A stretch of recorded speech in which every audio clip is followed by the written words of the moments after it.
எனக்கு 31 வயசு இருக்கும்போது லேட் மேரேஜ். இவருக்கு மேரேஜ் இப்படியே போயிட்டே இருக்குதுன்னு சொல்லிட்டு இருக்கும்போது ஒரு இடத்துல ஒரு பொண்ணு இருக்குன்னு சொன்னாங்க ஒருத்தர். சரி போய் பார்த்தோம். அந்த சொன்னவர் வந்து சரி நான் பொண்ணை பார்க்கணுன்னு சொன்னேன். சரி போயிட்டு அந்த வீட்டில் போயிருங்க நான் வந்து பார்க்குறேன்னு சொன்னேன். அவர் அந்த வீட்டில் போயிருந்தார். அப்போ திருப்பி அவர் இருக்கிறாரான்னு கேட்குற மாதிரி போய் கேட்டு பார்த்தோம். பேசும்போது அப்படியே அந்த பொண்ணை பார்த்தேன். பார்த்த உடனே சரி ரைட்டு ஓகே. உடனே எப்படி இந்த பொண்ணு கொடுப்பாங்களான்னு கேட்டதுக்கு அவர் அந்த பொண்ணு அவங்க அப்பா யார் பேச்சுமே கேட்க மாட்டார் அப்படின்னு சொன்னார். சரி யார் பேச தான் கேட்பார், யார் சொன்னால் கேட்பாருன்ற மாதிரி ஒரு ஆளை பிடிச்சோம்.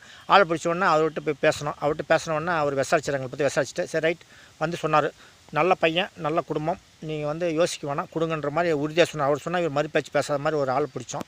சொன்னோடனே மேரேஜ் ஆச்சு. இப்போ என் பிள்ளை வந்து எம்பிபிஎஸ் டாக்டர் படிக்க வச்சுக்கிறேன். பையன் இருக்கிறான்.